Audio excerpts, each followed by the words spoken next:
வணக்கம். இப்ப நாம ஏஐ, அரசியல், பணம்னு 3 பெரிய சக்திகள் ஒன்னு சேர்ந்து உருவாக்குற ஒரு பெரிய புயல்ல மாட்டிட்டு இருக்கோம். இதிலிருந்து எப்படி தப்பிச்சு நம்ம எதிர்காலத்தை பாதுகாப்பா அமைச்சுக்கிறது? வாங்க இத பத்தி கொஞ்சம் ஆழமா பார்க்கலாம். ஆமா, இதுதான் இப்போ நம்ம எல்லார்கிட்டயும் இருக்கிற ஒரு பெரிய கேள்வி. இந்த 3 சக்திகளும் நம்மளோட எதிர்காலத்தை எப்படி வடிவமைக்க போத, இதுல நாம எப்படி நம்ம வழிய கண்டுபிடிக்கிறது?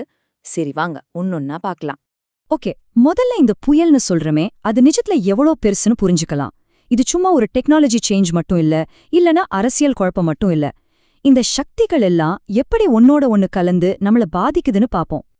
இப்போ எங்க பார்த்தாலும் ஏஐ பத்தி தான் பேச்சு இல்லையா? இந்த ஆர்டிஃபிஷியல் இன்டெலிஜென்ஸ் ஒரு பெரிய சுனாமி மாதிரி நம்மள நோக்கி வருது. ஆமா, சில வேலைகள் இதனால போகலாம், அது உண்மைதான். ஆனா இன்னொரு பக்கம் பார்த்தா கஷ்டமான வேலைகளை ரொம்ப ஈஸியாக்கவும் புதுசா கண்டுபிடிக்கவும் இது ஒரு சூப்பரான டூல். அப்போ இது நமக்கு ஆபத்தா இல்ல வாய்ப்பா? அது நம்ம கையில தான் இருக்கு. நாம இதை எப்படி யூஸ் பண்றோங்கிறத பொறுத்து தான் எல்லாம். நமக்கு தெரியாமலே நம்ம எல்லாரும் ஒரு டிஜிட்டல் வலையில சிக்கிட்டு இருக்கோம். நாம அடுத்து என்ன பார்க்கணும், என்ன வாங்கணும்னு நாம முடிவு பண்றதில்ல, அல்காரிதம்ஸ் தான் முடிவு பண்ணுது. சோஷியல் மீடியா நம்மளோட கவனத்தையே ஒரு பொருளா மாத்தி கம்பெனிகளுக்கு வித்துட்டு இருக்கு. நம்ம நாட்டுல இளைஞர்கள் நிறைய பேர் இருக்காங்க. ஆனா வேலையில்லா திண்டாட்டம் ஒரு பெரிய பிரச்சனையா இருக்கு. பல பேர் படிச்சு டிகிரி வாங்கிட்டு வராங்க.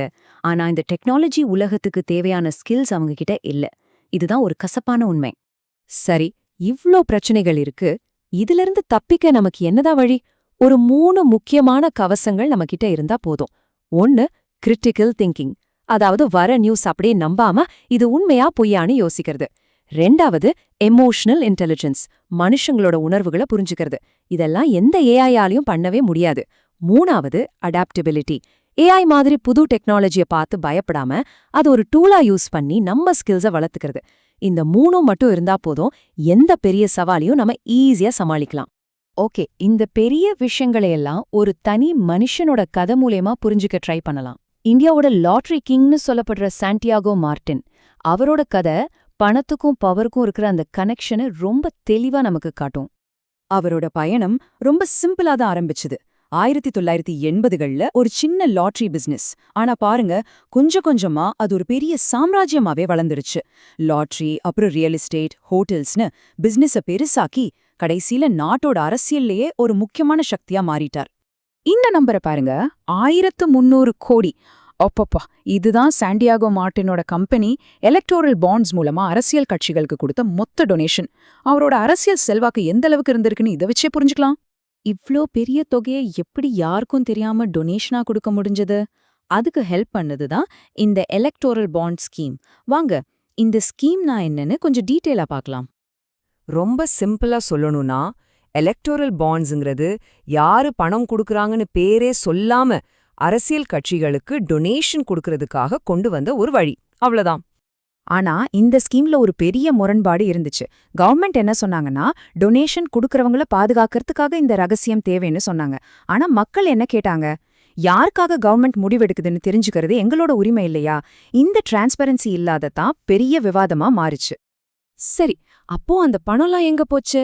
இந்த டேட்டா படி பார்த்தா மார்டினோட கம்பெனி திமுகவுக்கு கிட்டத்தட்ட 509 கோடி ரூபாய் கொடுத்திருக்கு. அதே மாதிரி பாஜக உட்பட மத்த கட்சிகளுக்கும் கணிசமான டொனேஷன்ஸ் போயிருக்கு. கடைசியா இந்த பிரச்சனைக்கு சுப்ரீம் கோர்ட் ஒரு முற்றுப்புள்ளி வச்சாங்க. 2024ல இந்த எலக்டோரல் பாண்ட் ஸ்கீம் சட்டவிரோதமானது, அன்கான்ஸ்டிடியூஷனல் அப்படின்னு சொல்லி அதை ரத்து பண்ணிட்டாங்க. இது வெளிப்படைத்தன்மைக்கு கிடைச்ச ஒரு பெரிய வெற்றியா பார்க்கப்படுது. ஓகே, பாலிடிக்ஸ், பணம், பவர்னு எல்லாத்தையும் பார்த்துட்டோம். இப்போ நமக்கான பர்சனல் பாதுகாப்பு கவசம் எதுங்கிற கேள்விக்கு வரலாம். நம்மளோட உண்மையான சொத்து எது? இப்போ இருக்கிற சூழல்ல நிறைய இளைஞர்கள் மனசுல இந்த கேள்வி வரது ரொம்ப சகஜம். கோடிக்கணக்கில் பணம் வச்சிருக்கிறவங்களுக்கு கிடைக்கிற மரியாதையை பார்க்கும்போது படிச்சு முடிச்சுட்டு வேலை தேடுறவங்களுக்கு அப்போ எதுக்கு இந்த படிப்புன்னு தோன்றதுல தப்பே இல்ல. ஆனா இங்கதான் நாம ஒரு முக்கியமான விஷயத்த புரிஞ்சுக்கணும். பணம்ங்கிறது நம்மள வாழ வைக்கிறதுக்கான ஒரு டூல், ஒரு கருவி, அவ்வளோதான். ஆனா கல்வி இருக்கு பாருங்க, அது அந்த வாழ்க்கையை எப்படி வாழணும்னு கத்துக் கொடுக்கிற ஒரு கண் மாதிரி. பணம் இன்னைக்கு இருக்கும், நாளைக்கு போகும். ஆனா உங்க அறிவையும் உங்க அனுபவத்தையும் யாராலையும் உங்ககிட்ட இருந்து திருடவே முடியாது. உண்மையான படிப்புனா வெறும் சர்டிபிகேட் வாங்குறதில்ல, அது நம்மள யோசிக்க வைக்கிற ஒரு கலை. அதுதான் நம்மளோட நிரந்தரமான சொத்து. கடைசியா இந்த ஒரு யோசனையோட முடிச்சுக்கலாம். பணம் ஒரு டெம்பரரி வேல்யூவை தான் கொடுக்கும். ஆனா படிப்பு நீங்க எங்க இருந்தாலும் எந்த நிலைமையில இருந்தாலும் உங்களுக்கு ஒரு நிரந்தரமான மதிப்பையும் தன்னம்பிக்கையும் கொடுக்கும். அந்த உண்மையான சொத்தை நாம எல்லாரும் தேடுவோம். சரியா?